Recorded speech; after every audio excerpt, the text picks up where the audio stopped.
Bienvenidos sean todos a este su canal Contra Olimpo, donde estaremos destruyendo cada uno de los dioses del monte, en esta ocasión con el título La muerte de Saúl, tradiciones expuestas. En este video estaremos tratando el problema, el caso de la muerte de Saúl y las distintas tradiciones alrededor de esta. Las tradiciones son 5, 4 bíblicas y una extra bíblica.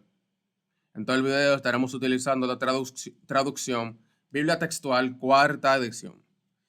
Tenemos acá la primera tradición, se encuentra en primer libro de Samuel 31, 1 al 6. Vamos a leer desde el 4, dice: Entonces Saúl dijo a su escudero: Saca tu espada y traspásame con ella, no sea que vengan estos incircuncisos y me traspasen y hagan escarnio de mí, de ser humillación o vergüenza. Pero su escudero no quiso. Acá está en rojo. No quiso, pues tenía gran temor. Entonces Saúl tomó la espada y se echó sobre ella. Viendo que Saúl moría, su escudero también se echó sobre su propia espada para morir con él.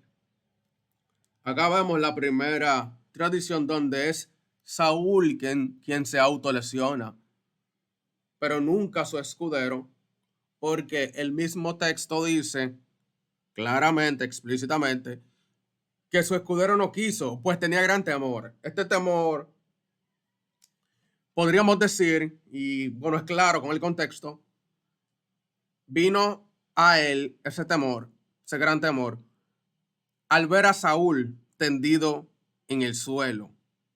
¿Por qué? Porque fue herido gravemente por los arqueros, lo dice en el versículo 3. Acá vemos que se habla de una espada, dice, tomó la espada. Bien. Sigamos con la segunda tradición. Se encuentra en el segundo libro, Samuel, el primer capítulo, 6 al 10. Pero vamos a leer desde el 7. Esto es un joven que se acerca al rey David y le cuenta esto. Dice así: Y él, volviéndose, me vio y me llamó y dije: heme aquí. Y él me preguntó: ¿quién eres tú? Y le respondí: soy un amalecita. Entonces me dijo: ponte junto a mí y mátame ya, porque la agonía se ha apoderado de mí, aunque mi vida está todavía en mí. Así que me puse junto a él y lo rematé, porque sabía que no podría vivir después de haber caído así.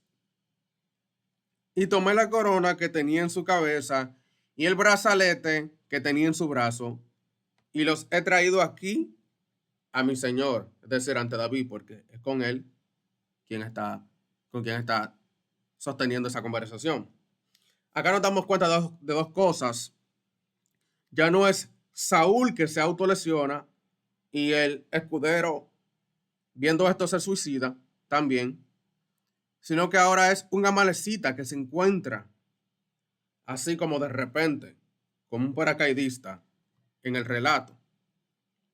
Pero tampoco se habla de espada, sino que se habla de una lanza. Dice acá en el 6, por eso que estamos leyendo desde el 6 al 10, dice: el joven que le informaba dijo: acá vemos que Saúl estaba apoyado sobre su lanza y no sobre su espada. Esa es la segunda tradición. Ya no es una autolesión de Saúl, sino que ahora es un amalecita quien lo remata, porque ya estaba herido, como dice que estaba en agonía. Seguimos con la tercera tradición. La tercera tradición se encuentra en el capítulo 21 del mismo libro, segundo libro de Samuel, en su versículo 12.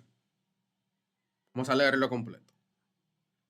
Y cuando le informaron a David lo que hacía Rispa, hija de Aja,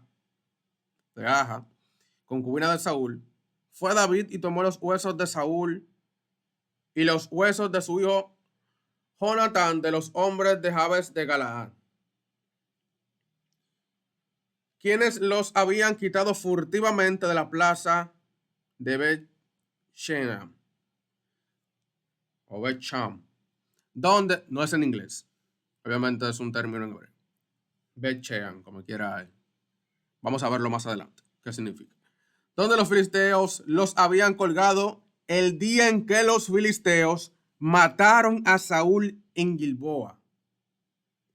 Acá vemos que ya no es Saúl quien se autolesiona y luego su escudero se suicida al ver esto, ni tampoco es que un amanecita se encuentre en el lugar como de repente y los remata, sino que ahora son los filisteos quienes matan a Saúl en los alrededores del monte Gilboa. Sigamos con la cuarta tradición. Primer libro de Crónicas 10, del 11 al 14. Pero antes del 11, también se trata la misma tradición que la primera. Es decir, en esta cuarta tradición también incluye la primera.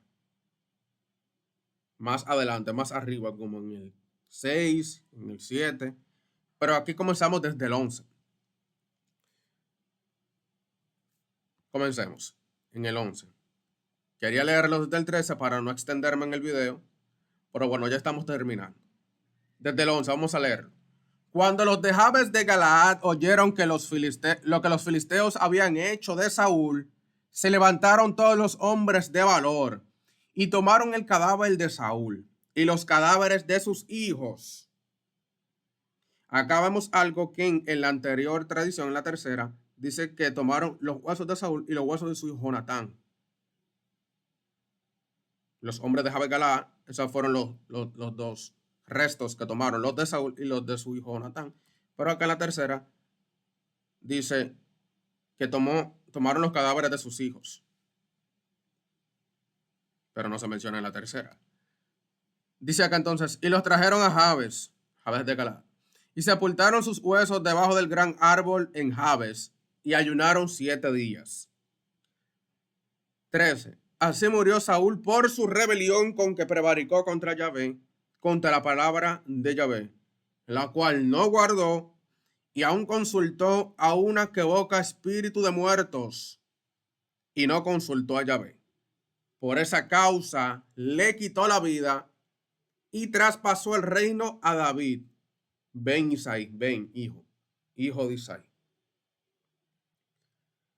Acá en esta cuarta traducción muestra que Saúl murió por desobediencia hacia Yahvé, bajo 3 sentencias que están en verde. 1. No guardó la palabra de Dios. 2. No consultó a Dios. Y 3. Consultó un espíritu de muerto. Y esa es, como dice explícitamente acá, la causa por la cual se le quitó la vida. Y se le traspasó, no solo se le quitó la vida, sino que se le traspasó ese reino a David. Ya tratamos las 4 tradiciones sobre la muerte de Saúl bíblicas. Ahora vamos con una extra bíblica.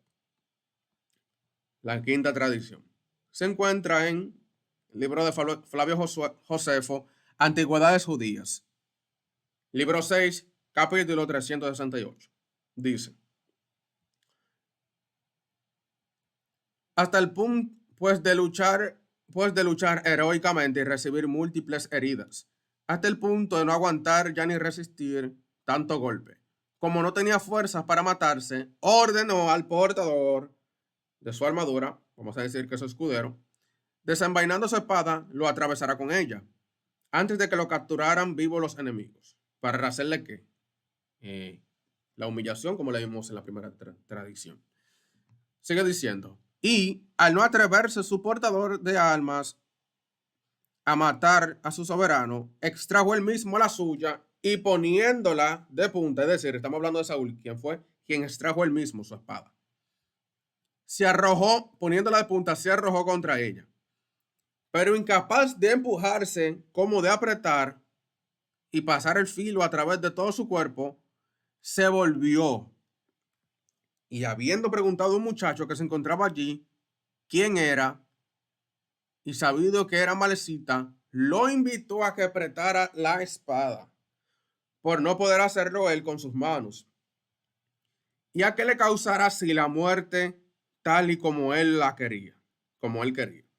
Y el Amalecita, tras hacerlo, y quitarle el brazalete de oro y la corona real, los utensilios de la realeza, puso tierra de por medio. Y el portador de armas de Saúl, al verlo muerto, se suicidó y no logró salvarse ninguno de la escolta del rey, sino que cayeron todos en los alrededores de la montaña de nombre Gilboa.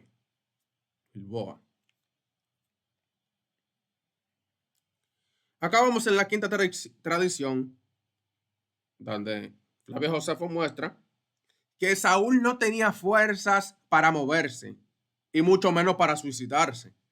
Entonces luego le pide a su escudero que lo mate, pero este se niega. Y él, es decir, Saúl, toma su propia espada y se balancea contra ella. Pero este no tiene tanta fuerza como para que el filo lo atravesara. Eso es lo que muestra esta tradición. Y aparece el amalecita, no sabemos cómo. ¿Cómo es que aparece un amalecita en medio de una batalla cuando el amalecita no tenía que ver ni con el ejército de Saúl ni con el ejército de los filisteos? Es algo raro. Y aparece el amalecita, quien le dijo que sostuviera la espada con fuerza para que él se atravesara a sí mismo. Luego de ver esta acción, el escudero de Saúl se suicida. ¿Cómo es que en esta tradición está el escudero de Saúl, o como dice acá, el portador de armas, viendo que Saúl está herido en el piso e intenta suicidarse, y se encuentra con este joven amalecita y no hace nada, no defiende a su soberano? Porque ¿cómo es posible que él no pueda rematar a su soberano Saúl, pero sí se quede parado como un sonámbulo, esperando que otra persona, ese tal amalecita que apareció en la historia, que irrumpe la historia sorpresivamente, y este lo terminará de matar? Y no solamente eso, sino que se queda parado, como estoy diciendo, se queda parado como un sonámbulo, no hace nada. Y lo que hace es suicidarse. Eso es un acto de cobardía. Se suicida. Entonces, él se suicida, pero todo esto es luego de ver que además de que rematara a su soberano, también se llevara la corona real y el brazalete de oro. Ese es un acto demasiado grande de cobardía. El mismo Saúl le daba miedo de que le hicieran escarnio, le hicieran una humillación, pasara vergüenza con los filisteos. Pero me imagino que está en su tumba revolviéndose, no por la vergüenza que hubiese pasado con los filisteos, sino por la vergüenza de su escudero con tan grande cobardía. Eso es lo que muestra Josefo en esta tradición. Pero como vemos, estas 5 tradiciones, no hay una posible armonización. Es imposible hacer una armonización, como dirían los del grupo de la inerrancia bíblica, de que la Biblia no tiene errores en ningún sentido, ni científicos, ni teológicos, ni morales, tomando en cuenta de que hay 3 tipos de inerrancia, o quizá 2 también, como muchos creen. Podríamos aquí aceptar una inerrancia limitada, pero no es posible ninguna de las 3. Acá tenemos de título posible solución. Acá tenemos un tipo de relato que trata de combinar las 5 tradiciones, a ver si encajan, a ver si por lo menos se va a eso de que se contradicen entre sí. Vamos a ver, leamos. Dice, Saúl, gravemente herido y sin fuerzas para seguir luchando, le pidió a su escudero que lo matara, pero este se negó. Entonces intentó suicidarse cayendo sobre su espada, pero su debilidad le impidió atravesarse completamente. En ese momento, un joven amalecita que estaba cerca se acercó y, a petición de Saúl, lo remató. Más tarde, los filisteos encontraron el cuerpo sin conocer los detalles de su muerte. Lo decapitaron y se llevaron sus pertenencias como trofeos de guerra. Su muerte, sin embargo, no fue solo el resultado de la batalla, sino también un juicio divino por su desobediencia, como lo confirmó la profecía de Samuel. Acá sucede algo. Que acá habla de espada en esta posible armonización, en este posible relato de armonización. Tratar de combinar todo, tratar de que todo encaje, de que no haya ninguna contradicción. Pero sí la hay, porque en este relato de armonización habla de espada. Pero las distintas tradiciones no solamente hablan de espada, hay una también que habla de una lanza. ¿Cuál era de las dos? ¿Una lanza o una espada? ¿O eran las dos al mismo tiempo? Es imposible pensar eso, que eran las dos al mismo tiempo. Pero acá se muestra que la Amalecita remató a Saúl. Pero la tradición, la segunda tradición muestra que esa Amalecita agarró las pertenencias de Saúl y se las llevó ante David. Pero esto se contradice con que los mismos filisteos fueron los que se llevaron las pertenencias como trofeo de guerra y no el Amalecita.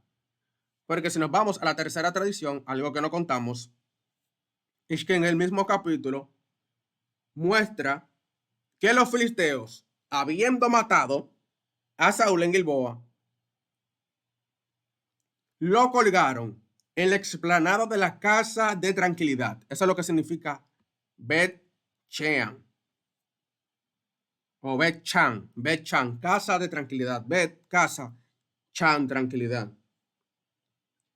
Le arrancaron, no solamente eso que lo colgaron, sino que le arrancaron la cabeza y la clavaron en el templo de Dagón. Y en este capítulo en ningún momento se menciona el Amalecita. En ningún momento. Entonces, no solamente matan a Saúl, sino que le arrancan la cabeza, lo decapitan. Y esa cabeza de él, al junto de sus pertenencias, lo ponen en los templos. Y la cabeza, principalmente, la colocan clavada en el templo de Dagón. Dagón. Luego vamos a tratar esos temas de guerra de dioses.